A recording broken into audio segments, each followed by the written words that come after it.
서울의 초겨울 바람이 한강 위를 지나가는 아침이었죠. 김일환 씨는 낡은 가죽 서류 가방을 두 손으로 꼭 쥐고 은행 창구 앞에 서 있었어요. 35년 공기업 생활을 마무리하고 받은 3억 원의 퇴직금이 통장에 찍히는 순간 그의 어깨가 아주 조금 펴졌습니다. 그 돈은 단지 숫자가 아니었어요. 새벽 근무와 야근, 놓쳐버린 가족 생일, 허리 통증과 위장약의 세월이 고스란히 눌어붙은 무게였죠.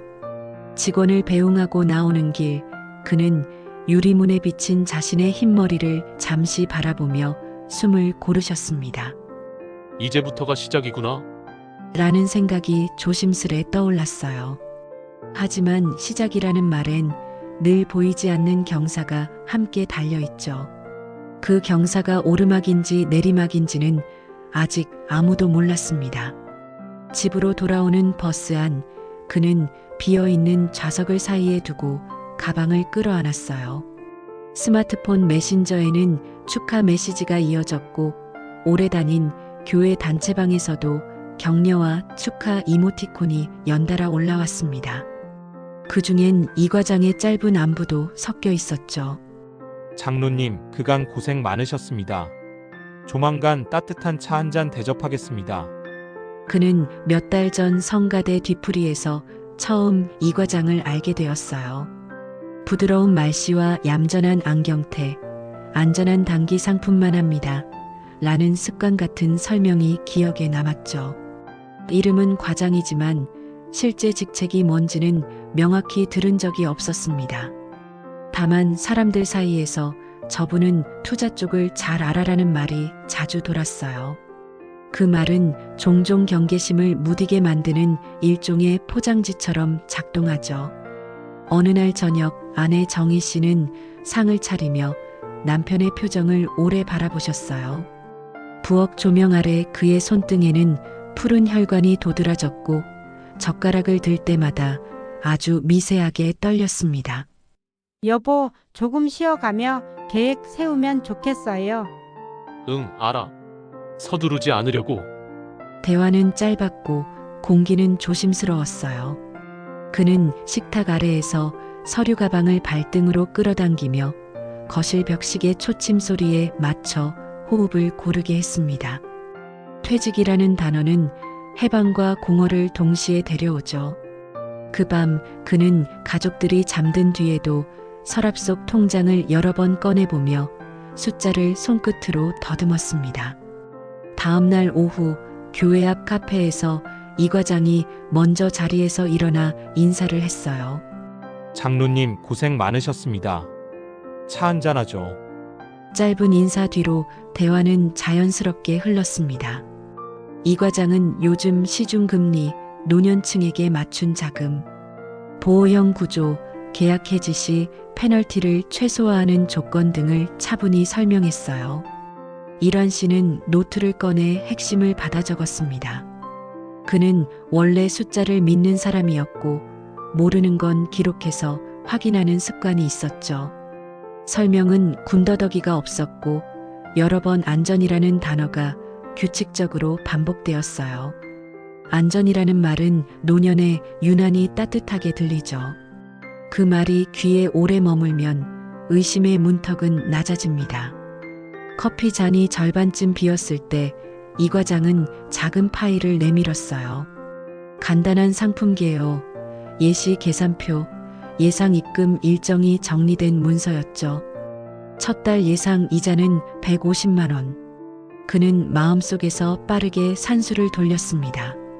첫 달만 확인하고 분할로 들어가면 되겠지. 라는 생각이 고개를 들었어요. 그는 즉흥적인 사람이 아니었지만 오랜 기간 억눌렀던 나도 한 번은 제대로라는 마음이 조용히 등을 밀었습니다. 그 순간 창밖으로 교회 종소리가 들렸고 사람들의 발걸음이 바람에 실려 지나갔습니다. 일상은 평온했지만 선택은 언제나 보이지 않는 갈림길을 만듭니다. 저녁 예배 후 식당 봉사 시간, 몇몇 교인들은 이 과장에게 농담 섞인 축하 인사를 건넸어요. 우리 과장님 요즘 별로시라며? 아휴, 별 말씀을요. 웃음소리는 둥글게 번졌고 일환 씨는 멀찍이서 그 장면을 지켜보았습니다. 사람들 사이에선 신뢰가 습관이 되기도 해요. 누군가를 믿는 분위기 자체가 논리보다 먼저 작동하죠. 그는 식판을 정리하며 방금 받은 파일의 첫 페이지가 머릿속에서 다시 펼쳐지는 걸 느꼈습니다. 그리고 마음속 저울이 아주 조금 보이지 않게 기울었어요. 그 주 금요일 그는 통장에서 1억 원을 이 과장이 알려준 계좌로 이체했습니다. 확인 문자가 도착했고 그는 화면을 캡처해 인쇄까지 했어요. 주말 내내 별일이 없었고 월요일 오후 통장에는 약속된 첫 이자가 정확히 찍혔습니다. 그 숫자는 그의 경계를 거의 무력화시켰어요. 작게 숨겨져 있던 자만심이 고개를 들었고 오랫동안 낮아져 있던 어깨는 조금 더 펴졌죠. 그는 스스로를 다독이며 내가 너무 겁만 먹고 살았던 건 아닐까 생각하셨습니다. 무언가가 잘 굴러가기 시작하면 사람은 종종 이유를 찾기보다 결과를 믿습니다. 그 믿음은 때로 작은 틈을 만들고 그 틈은 보이지 않게 넓어지죠. 일주일 뒤 그는 5천만 원을 추가로 넣었습니다. 그리고 마지막 남은 1억 5천만 원에 대해서도 분할이라는 말을 스스로 위안 삼아 머릿속에 칸을 나눴죠. 그날 밤 거실 창에 비친 그의 모습은 또렷했어요. 옆방에서 아내가 TV 볼륨을 낮추며 조심해요라고 말했지만 그는 미소로만 답했습니다. 집안 공기는 따뜻했지만 바깥 공기는 눈에 보이지 않게 차가워지고 있었어요. 그는 아직 몰랐습니다. 이자가 정확히 찍히는 첫 달의 기분. 좋은 문자 뒤로 그 다음 달의 알림음이 미묘하게 늦어질 거라는 사실을요. 늦어진다는 건 별일 아니라 여길 수도 있지만 길게 보면 신호가 됩니다. 신호는 처음엔 작은 떨림으로 오고 그 다음엔 귓등을 스치며 마지막엔 온몸을 흔들죠. 그의 이야기는 방금 아주 조용히 경계선을 넘어섰습니다. 봄비가 내리던 아침 김일환 씨는 휴대폰 알림음을 들으며 이불 속에서 몸을 일으켰습니다. 이자 입금 알림이 오기로 한 날이었죠. 하지만 화면에는 입금 지연이라는 문구가 떠 있었습니다. 처음엔 단순한 시스템 오류라 여겼어요. 그는 창문을 열어 습한 공기를 들이마시며 마음을 다독였습니다. 조금 늦을 수도 있지. 스스로 그렇게 말했지만 속으로는 작은 불안이 잉크처럼 번지고 있었습니다. 그 불안은 전화벨이 3번 울리고 끊길 때마다 점점 짙어졌어요. 이 과장에게 전화를 걸었지만 해외 출장 중입니다라는 자동 응답음만 돌아왔습니다. 그 순간 그의 시야가 잠시 흔들렸습니다. 점심 무렵 교회 단체방에 뜬 짧은 메시지가 그를 멈춰 세웠어요. 이 과장님, 혹시 요즘 어디 계신가요? 사무실 문이 닫혀 있네요. 사람들의 물음표가 연달아 이어졌고 답은 아무도 하지 않았습니다. 그는 급히 재킷을 걸치고 교회 근처 상가로 향했습니다. 한때 번쩍이던 간판은 철거되어 있었고 사무실 유리문에는 임대문의 스티커가 붙어 있었죠. 안쪽은 완전히 비어 있었고 먼지가 얇게 깔려 있었습니다. 그는 문에 귀를 대보았지만 들리는 건 자신의 숨소리뿐이었어요. 그때 지나가던 카페 점원이 나 거기 지난주에 이사 갔어요. 라며 무심히 던졌습니다. 그 한마디가 머릿속에서 천천히 무너져 내렸습니다. 경찰서 민원실. 이란 씨는 피해 신고서를 작성하며 손끝이 떨렸습니다. 담당 형사는 차분히 말했죠. 피해자가 한둘이 아닙니다. 교회 분들만 해도 20명 가까워요. 그는 믿을 수 없다는 듯 형사의 얼굴을 바라보았습니다. 아니, 그 사람이 교회에서 봉사도 하고 장로님께도 잘했는데. 형사는 서류를 정리하며 한숨을 내쉬었어요. 이런 경우 맞습니다. 가까운 사람이니까 믿게 되는 거죠. 그 말은 무겁게 그의 귀에 박혔습니다. 가까워서 더 속는다는 말, 그것이 사람의 본능이라는 걸 그제야 깨달았습니다. 집으로 돌아오는 길, 그는 버스 창가에 머리를 기댔어요. 창밖엔 봄비가 여전히 내리고 있었고 사람들은 우산을 접으며 뛰어가고 있었습니다. 그는 몇 번이고 휴대폰을 꺼내 들었다 놨다 하며 메시지함을 열어보았습니다. 이 과장님 무슨 일입니까? 제 돈은요? 보내놓고 삭제한 문장이 10번은 넘었죠. 아내 정희 씨는 남편의 눈빛이 어딘가 멍해진 걸 느꼈습니다. 여보, 또 연락 안 돼요? 그는 대답하지 않았습니다. 말을 하는 순간 진짜로 사라졌다는 사실을 인정해야 할 것 같았거든요. 그날 밤 그는 통장을 펼쳐들고 펜으로 잔액을 하나하나 표시했습니다. 남은 돈은 0원, 그 숫자가 불빛 아래에서 잔혹하게 반짝였죠. 모든 게 사라진 게 아니라 스스로 내준 거였다는 생각이 들었습니다. 그는 거울 앞에 앉아 자신의 얼굴을 오랫동안 바라봤습니다. 피곤하고 늙은 얼굴, 그리고 그 안에 숨어있던 어리석음이 그대로 비쳤습니다. 내가 바보였지? 작은 중얼거림이 방 안에 메아리쳤습니다. 밖에서는 빗소리가 점점 거세졌고 거실 불빛이 천천히 꺼졌습니다. 그 순간 김일환의 세상도 함께 어두워졌습니다. 이틀째 잠을 설친 김일환 씨는 새벽 5시에야 겨우 눈을 감았습니다. 하지만 꿈속에서도 통장 숫자와 이 과장의 얼굴이 뒤섞여 나타났습니다. 그는 땀에 젖은 채로 깨어났고 탁자 위에 놓인 휴대폰 화면엔 아들 민수의 부재 중 전화가 3통이나 떠 있었어요. 통화를 받자마자 들려온 목소리는 날카로웠습니다. 아버지, 통장 왜 0원이에요? 무슨 일 하신 거예요? 일환 씨는 순간 숨이 멎었습니다.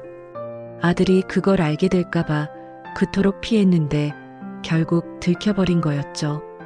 그는 어색하게 웃으며 잠깐 투자한 거야. 다 괜찮아질 거다. 라고 했지만 그 말은 스스로에게도 믿기지 않았습니다. 민수의 목소리가 흔들렸어요. 괜찮아진다고요? 우리 대출 갚아야 할 돈이었잖아요. 거실로 나온 아내 정희 씨는 두 사람의 대화를 듣고 손에 들고 있던 머그잔을 떨어뜨렸습니다. 쨍그랑 유리 조각이 바닥에 흩어졌죠. 그녀는 떨리는 손으로 입을 가렸습니다. 당신 설마 그 돈 전부 투자한 거예요? 일환 씨는 대답 대신 고개를 숙였습니다. 그 순간 정희의 눈에서 눈물이 터졌어요. 평생 모은 돈이에요. 우리 노후, 민수 결혼 자금 다 그거였잖아요. 그의 귀에선 모든 소리가 멀어졌습니다. 대화는 더 이상 말이 아니었어요. 울음, 분노, 체념이 한꺼번에 엉켜버린 공기였습니다. 그날 저녁 아내는 작은 캐리어를 들고 현관에 섰습니다. 당신 잠시라도 혼자 생각 좀 해봐요. 그 말은 이별의 선언처럼 들렸습니다. 문이 닫히는 소리와 함께 집안이 갑자기 넓어졌습니다. 그는 소파에 앉아 멍하니 TV를 켰습니다. 뉴스 속 자막이 천천히 지나갔어요. 교회 투자 사기, 피해자 30여 명 확인. 화면 속 흐릿한 CCTV 영상에는 이 과장이 공항 게이트를 통과하는 모습이 잡혀 있었습니다. 그의 손에 들린 서류 가방, 그리고 옆을 스치듯 걷는 한 청년의 모습이 카메라에 포착됐습니다. 일환 씨는 리모컨을 움켜쥔 채 눈을 좁혔습니다. 화면을 확대하자 청년의 손목에 낯익은 시계가 보였어요. 은색의 고급 시계, 그건 민수가 몇 년 전 생일 선물로 받은 것이었습니다. 심장이 두근거렸습니다. 손끝이 얼어붙은 듯 리모컨을 떨어뜨렸죠. 설마 아닐 거야? 그는 그는 혼잣말을 했지만 목소리가 떨렸습니다. 그 밤 그는 한숨도 자지 못했습니다. 머릿속에는 우연일까 아니면이라는 의심이 계속 맴돌았습니다. 새벽 4시 그는 거실 불을 켜고 민수의 방문을 조심스레 열었습니다. 책상 위엔 서류철과 낡은 노트북 그리고 한쪽 모서리에 접힌 종이 봉투가 놓여 있었어요. 봉투 안에는 이 과장 이름이 적힌 차용증 사본이 들어 있었습니다. 금액은 1억 5천만 원. 손끝이 얼음처럼 차가워졌습니다. 그는 몸을 떨며 종이를 접어 넣었어요. 그제야 모든 퍼즐이 맞춰지기 시작했습니다.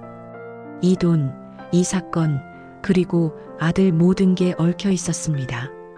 하지만 진실이 보이기 시작할수록 마음속 균열은 더 깊어졌습니다. 그는 창문을 열고 새벽 공기를 들이마셨습니다. 동력이 희미하게 밝아오고 있었지만 그의 눈빛은 어두웠습니다. 내가 그토록 지키려던 건 사실 이미 오래전에 무너진 거였나? 손에 쥔 차용증이 바람에 흔들렸습니다. 그는 잠시 망설이다가 그 종이를 품 안에 넣었습니다. 이제 남은 건 확인뿐이었습니다. 민수가 진짜로 연루되어 있는지 아니면 또 다른 거짓이 숨어 있는지. 그는 한 발자국씩 조심스럽게 진실을 향해 나아가기 시작했습니다.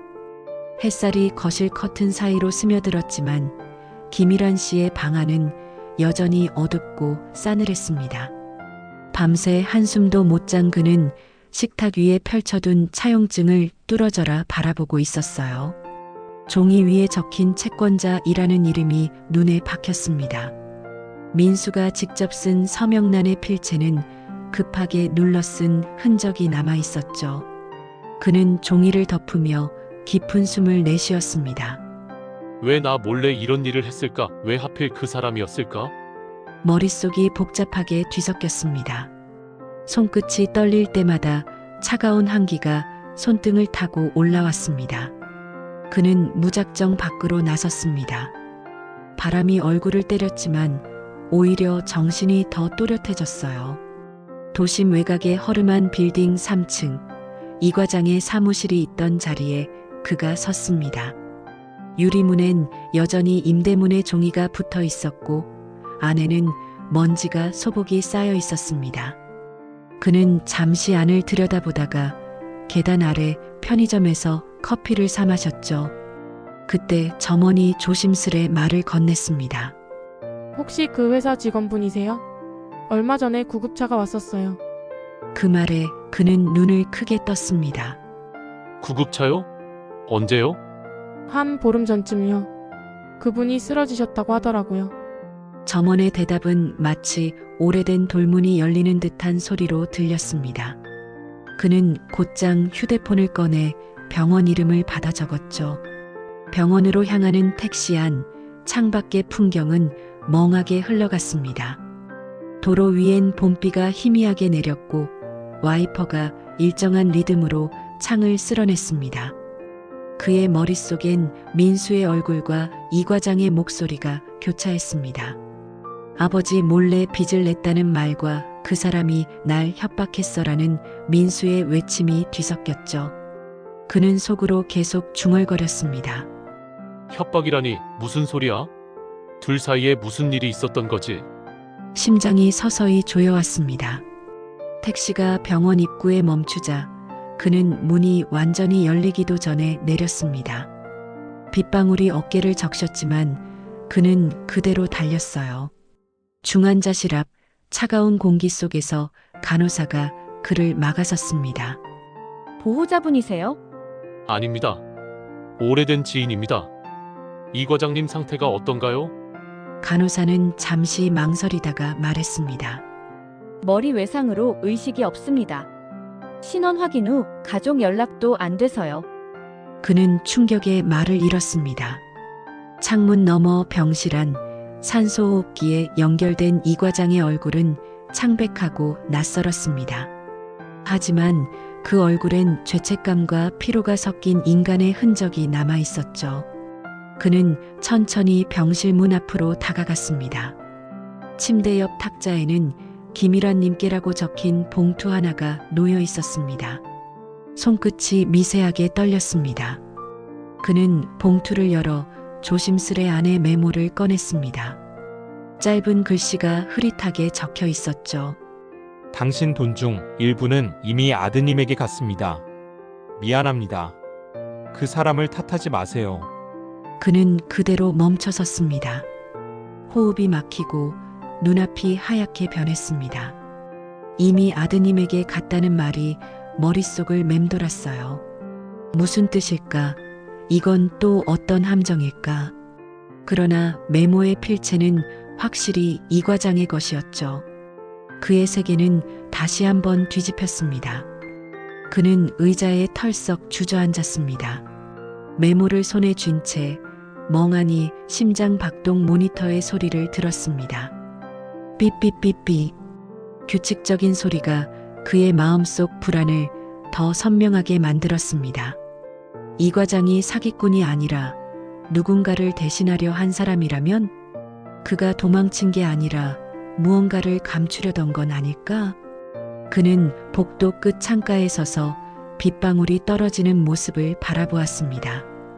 그리고 자신도 모르게 중얼거렸어요. 그 돈, 그 죄, 그리고 그 사람들 대체 뭐가 진실이었을까? 그날 김일환 씨는 처음으로 이 사건이 단순한 사기가 아닐 수도 있다는 생각을 하게 되었습니다. 병실 안은 정적에 잠겨 있었습니다. 창문 틈으로 들어온 빗소리만이 일정한 간격으로 들려왔어요. 김일환 씨는 손에 쥔 봉투를 내려다보며 한참 동안 움직이지 못했습니다. 당신 돈 일부는 이미 아드님에게 갔습니다. 그 문장은 그의 내면을 갈라놓는 칼날 같았죠. 그는 천천히 자리에서 일어나 병실 안을 둘러보았습니다. 탁자 위엔 반쯤 마른 물컵, 옆에는 낡은 수첩 한 권이 놓여 있었습니다. 그는 조심스레 수첩을 펼쳤어요. 안에는 누군가의 흔들린 글씨로 빼곡히 적힌 메모가 있었습니다. 민수 빚상환 1억 5천, 남은 원금 1억 5천, 내 몫은 없다. 그의 시선이 흔들렸습니다. 이 과장은 사기를 친 동시에 아들의 빚을 대신 갚았던 겁니다. 그가 도망친 게 아니라 오히려 책임을 떠안은 셈이었죠. 그는 가슴이 먹먹해졌습니다. 오랫동안 분노했던 대상이 실은 자신보다 더 큰 죄책감 속에 있었던 걸 깨달았어요. 그러나 동시에 분노의 화살은 다시 한 곳으로 향했습니다. 민수, 내가 이 사람한테 그런 짓을 시켰단 말이냐? 그는 병실을 나서며 주먹을 꽉 쥐었습니다. 눈빛은 차갑고 걸음은 불안하게 흔들렸죠. 복도 끝에서 형광등이 깜빡이는 소리가 귓가를 때렸습니다. 그는 병원 복도 끝 창가에 서 있던 민수를 발견했습니다. 아들은 웅크린 채 얼굴을 감싸 쥐고 있었습니다. 민수야, 그 한마디에 아들은 고개를 들었습니다. 피곤과 후회의 그림자가 얼굴에 짙게 내려앉아 있었죠. 아버지, 저 미안해요. 그의 목소리는 거의 속삭임에 가까웠습니다. 일환 씨는 다가가며 물었습니다. 이 과장, 그 사람한테 왜 돈을 빌렸니? 민수는 침묵했습니다. 입술이 마른 종이처럼 달라붙은 채 아무 말도 하지 못했죠. 잠시 후 민수가 조용히 고개를 숙였습니다. 그 사람은 처음엔 그냥 도와주겠다고 했어요. 근데 나중엔 돈이 꼬였다고 대신 아버지 돈을 일부 돌려 쓰자고 했어요. 저는 거절했는데 이미 송금이 되어 있었어요. 그의 목소리는 울음에 젖어 있었습니다. 그 사람은 저한테 이렇게 말했어요. 너희 아버지는 결국 널 용서할 거다. 일환 씨는 그 자리에 굳어섰습니다. 그 문장은 묘하게 이 과장의 메모 속 문장과 겹쳤어요. 그 사람을 탓하지 마세요. 잠시 침묵이 흘렀습니다. 병실 문 안에서는 삐나는 경보음이 울렸습니다. 두 사람은 동시에 고개를 돌렸어요. 간호사들이 달려들었고 중환자실 문이 급히 닫혔습니다. 유리창 너머로 이 과장의 몸이 미세하게 떨리더니 모니터가 일직선으로 바뀌었습니다. 민수가 입을 틀어막으며 무너졌습니다. 이란 씨는 창문에 손을 얹은 채 그대로 서 있었습니다. 그의 눈가에 눈물이 맺혔지만 표정은 차분했어요. 그래, 결국 이렇게 가는구나. 시간이 멈춘 듯 병실 안의 모든 소리가 멎었습니다. 이 과장은 마지막 순간까지 아무 말도 남기지 못했지만 그의 수첩이 모든 걸 말해주고 있었죠. 김일환 씨는 천천히 고개를 숙였습니다. 그는 이 사건이 단순한 사기나 배신이 아니었다는 걸 이제야 완전히 이해했습니다. 돈이 오가던 그 시간 동안 각자의 죄책감과 두려움이 뒤엉켜 있었던 거죠. 그는 민수의 어깨에 손을 얹었습니다. 너를 용서하지 않겠다고 다짐했었는데 이제 그럴 이유가 없구나. 그 말에 민수는 무너져 울었습니다. 복도 끝에서는 봄비 소리가 다시 들려왔습니다. 비는 잠시 멈춘 듯 했지만 그들의 마음속 폭풍은 이제 시작이었죠. 며칠 뒤 김일환 씨는 경찰서 복도 의자에 앉아 있었습니다. 벽에 붙은 형광등이 깜빡이며 차가운 빛을 흘리고 있었죠. 이 과장의 사망 소식이 공식으로 발표된 지 하루가 지난 날이었습니다. 조사관은 무표정하게 서류를 넘기며 말했습니다. 이 과장 계좌에서 일부 금액이 피해자들에게 분배될 예정입니다. 김일환 씨 명의로는 8천만 원 정도 남았네요.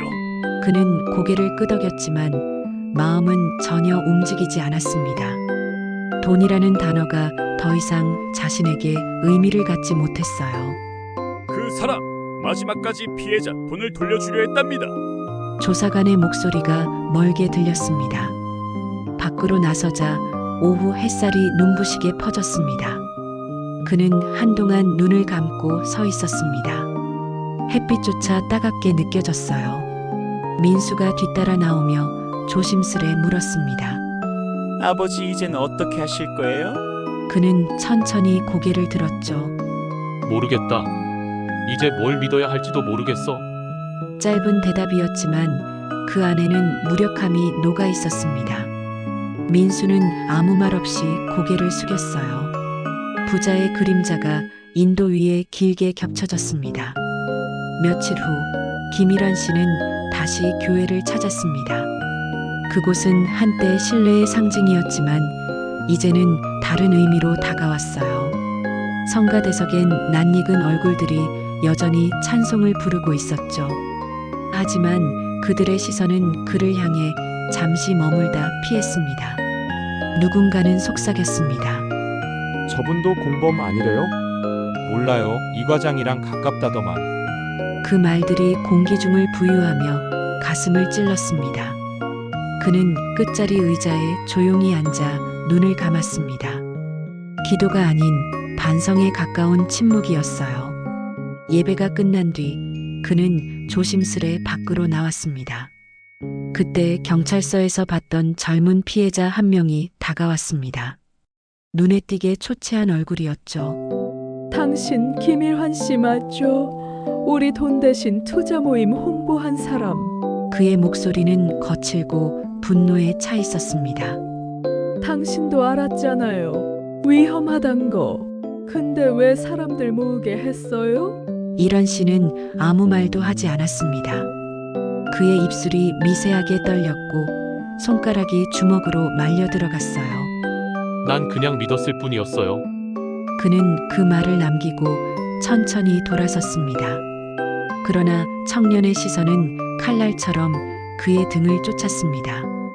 집으로 돌아온 그는 텅 빈 거실에 앉아 있었습니다. 벽식의 초침이 유난히 크게 들렸습니다. 커튼 사이로 스며드는 햇살은 따뜻했지만 마음은 얼음처럼 식어 있었어요. 책상 위엔 이 과장의 수첩이 여전히 놓여 있었습니다. 그는 수첩을 펼쳤습니다. 거기엔 단 한 줄이 새로 적혀 있었습니다. 사람을 잃는 건 돈보다 무겁다. 그 문장을 보고 그는 깊게 숨을 내쉬었습니다. 눈가가 천천히 젖어들었어요. 그는 자신이 잃은 게 단지 돈이 아니었음을 비로소 깨닫기 시작했습니다. 밤이 깊어질수록 방 안 공기는 더욱 무거워졌습니다. 민수가 방에서 조용히 나와 물 한 잔을 건넸습니다. 아버지, 이제 그만하세요. 그 말은 위로 같았지만 동시에 간절한 부탁이었죠. 일환 씨는 그를 바라보다 고개를 끄덕였습니다. 그러나 눈빛은 여전히 허공 어딘가에 머물러 있었어요. 그는 혼잣말처럼 중얼거렸습니다. 누가 죄인인지 모르겠다. 그 사람도 나도 그리고 세상도. 그의 목소리는 점점 작아졌고 방 안엔 다시 정적만이 남았습니다. 창문 밖엔 별 하나 없는 밤하늘이 길게 이어졌습니다. 며칠이 지나고 봄의 기운이 다시 서울을 덮었습니다.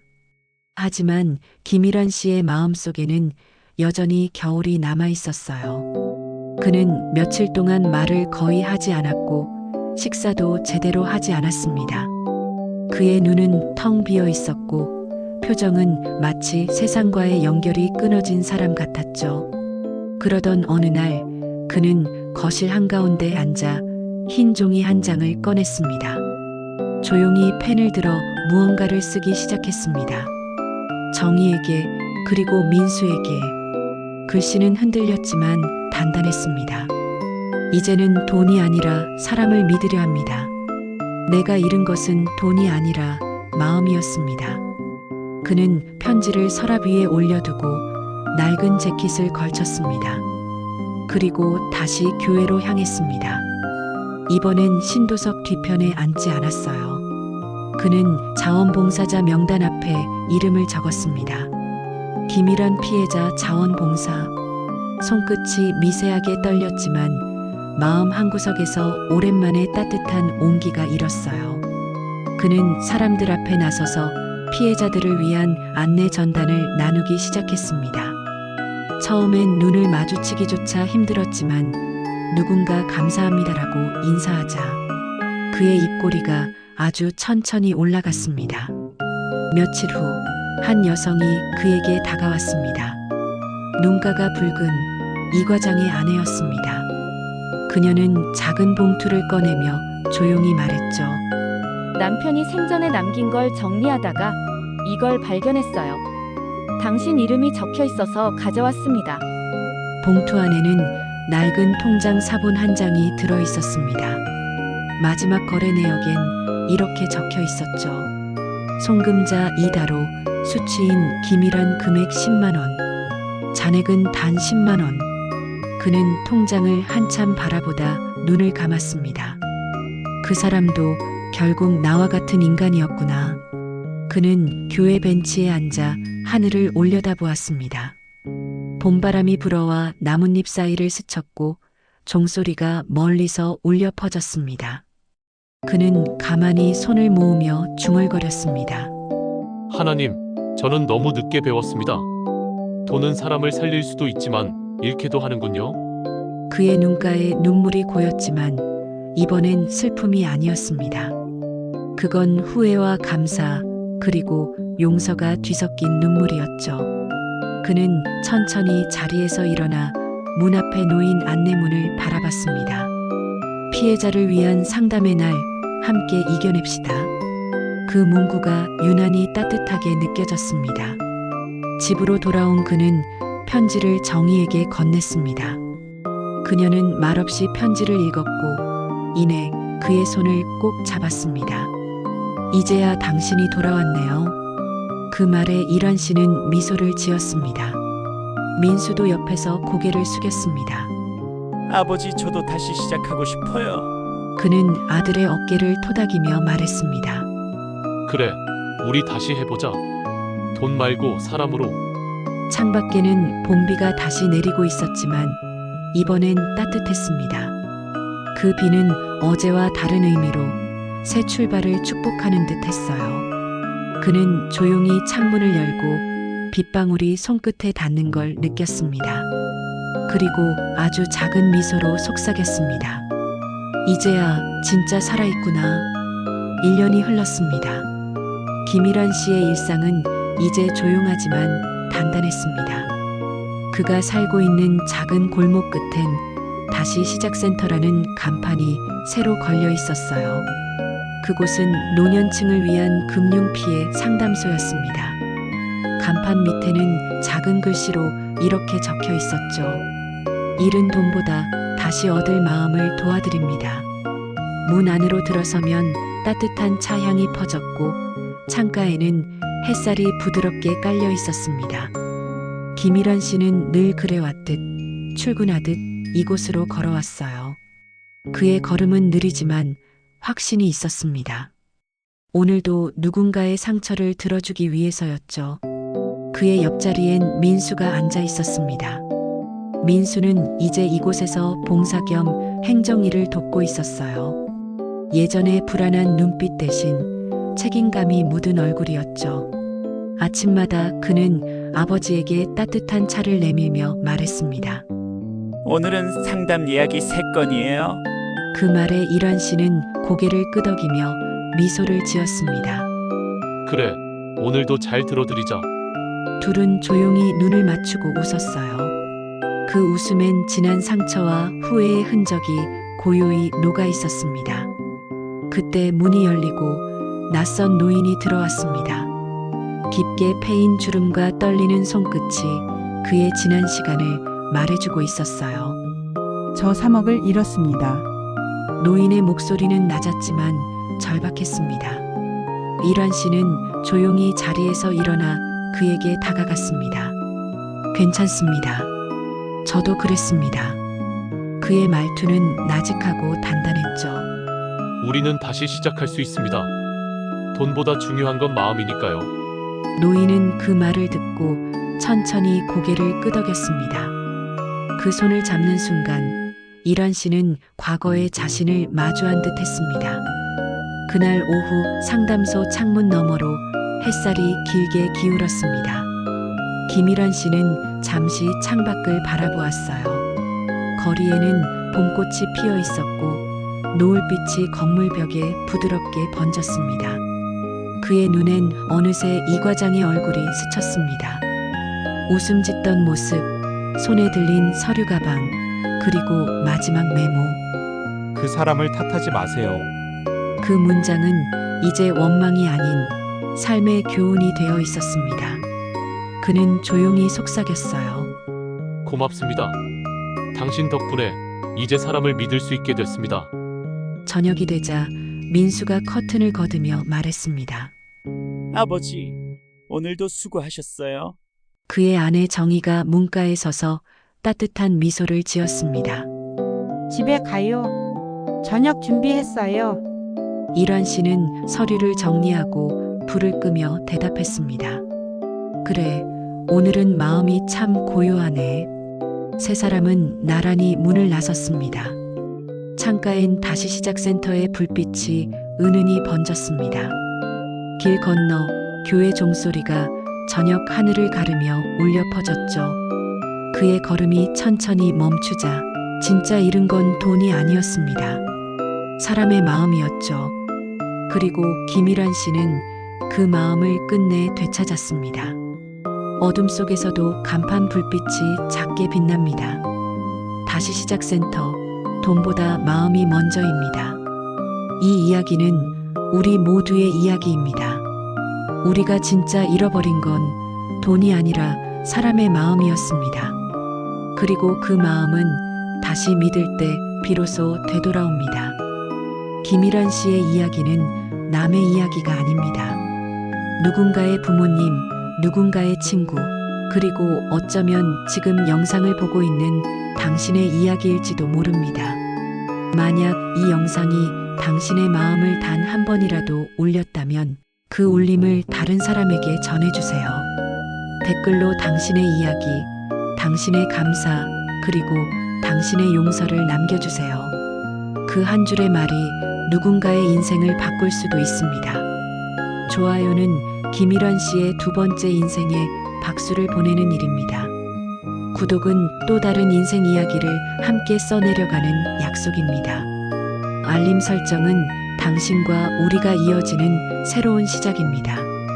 그리고 마지막으로 이 영상을 공유해주세요.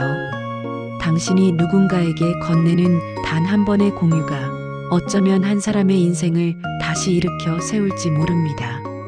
감사합니다. 오늘 당신의 마음이 따뜻해졌다면 그 따뜻함이 누군가의 희망이 되기를 바랍니다. 여러분의 인생을 응원합니다.